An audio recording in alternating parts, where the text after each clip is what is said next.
Wana wa Mungu, katika jioni yetu ya leo tutakuwa na neno letu ambalo linasema ya kwamba sababu gani Mungu alikwenda kumtuma Yesu hapa ulimwenguni.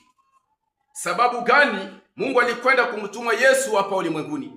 Sababu tunajua ya kwamba baada ya Yesu kufika hapa ulimwenguni kuna mambo makuu ambayo alienda kupitia, kuna shida ambayo alikwenda kupitia, lakini acha tuseme ya kwamba ni sababu gani iliyotuma Mungu anamtuma Yesu hapa ulimwenguni. Ukitazama katika ile Yohana Injili sura ya 3 na mstari wake mdogo wa 16 inakwenda kusema ya kwamba maana hii jinsi Mungu alivyoupenda ulimwengu hata akamtuma mwana wake wa pekee ili kila amwaminie huyu asipotee bali awe na uzima wa milele. Jina la Bwana libarikiwe. Kuna kuwa mambo tofauti na mambo ambayo ilituma Mungu amtume Yesu hapa ulimwenguni. Tutakwenda kusema mambo 3 wala 4 iliyotuma Yesu akuje hapa ulimwenguni. Neno letu la kwanza, Mungu alikwenda kumtuma Yesu hapa ulimwenguni ajili ya kutafuta na kuokoa kile ambacho kilikuwa kimepotea. Jina la Bwana libarikiwe. Maandiko yanasema ya kwamba kile kilichokuwa kimepotea, yaani Yesu, Mungu alikwenda kutambua ya kwamba hapa ulimwenguni tayari mwanadamu aliyemfanya kwa mfano wake amekwisha potea na kupoteza kitu fulani, akaunda ili Yesu aje hatafute kile ambacho kilikuwa kimepotea.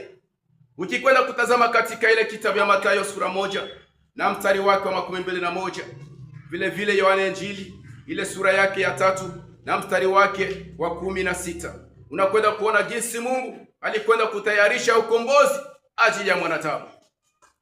Neno letu la pili, Mungu alikuja kuleta au kupatanisha mwanadamu na Mungu kwa upendo ambao ulikuwa tayari umekwisha toweka. Yaani baada ya mwanadamu kwenda kufanya mambo yasiyompendeza Mungu, baada ya mwanadamu kuacha njia ya utukufu ambao Mungu alikwenda kumpatia, ili kwenda moja kwa moja kukata mahusiano ya mwanadamu na Mungu. Na ndipo maana Mungu alikwenda kuona ya kwamba mwanadamu niliyemfanya kwa mfano wangu tayari amekwisha potea, akafanya mbinu wa kumtuma Yesu ili awe msaada kubwa na mkombozi wa maisha yako. Ukiangalia katika Yohana Injili sura 14 na mstari wake wa 6, vile vile Warumi 5 ile 10 na 11, utakwenda kuona jinsi Mungu alikwenda kufanya hatua kubwa ya ukombozi wa mwanadamu. Sababu ulikuwa umekwisha kuwa mbali, tulikuwa tumekwisha ondoka, tulikuwa tumekwisha hasi mapenzi ya Mungu, lakini Mungu mwenye rehema akaona ya kwamba sisi tumepotea, akaandaa mwana wake Yesu kwa haraka zaidi ili aje apate kutuokoa sisi katika dhambi zetu. Jina la Bwana libarikiwe. Neno la 3, Mungu alikwenda kuonyesha ya kwamba watu namna ya kuishi na maisha mazuri katika Bwana. Alikuja kuonyesha ya kwamba baada ya Yesu kufika hata tuonyesha namna gani ya kuishi maisha mazuri na namna gani ya kumfurahisha Bwana. Haiwezi kuwa kama gisi ulivyo, ujua umetoka mbali.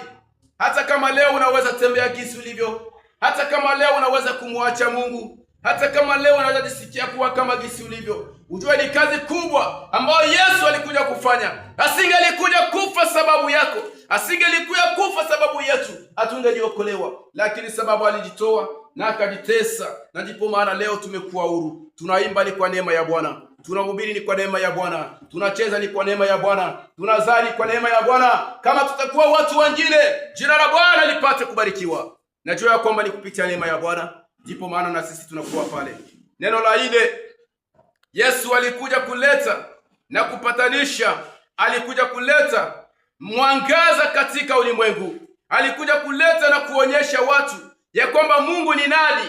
Inabidi tumjue Mungu ni nani, inabidi tupate mwangaza, na mwangaza tunaupata ni kupitia Yesu Kristo, sababu alipojitoa katika msalabani, na ndipo maana sisi tumeokolewa, sisi tumekombolewa, ni sababu ya neema ya Bwana. Kazi ya Yesu ambaye alifata kufanya hapa ulimwenguni ni ajili ya kutuokoa sisi, kututosha mbali ambaye tulikuwa tumekwisha hata njia ya Bwana, lakini Yesu alikuja akatuokoa, akatuleta, akatutia kuwa wana wa Mungu. Sababu gani? Tupate kupata mwangaza wa ulimwengu. Ni katika jina la Bwana wetu Yesu Kristo tunajua ya kwamba ujue kazi ya Yesu ni kubwa, ni ilikuja sababu ya kukuokoa wewe na kukutafuta mahali ulipokuwa umepotea.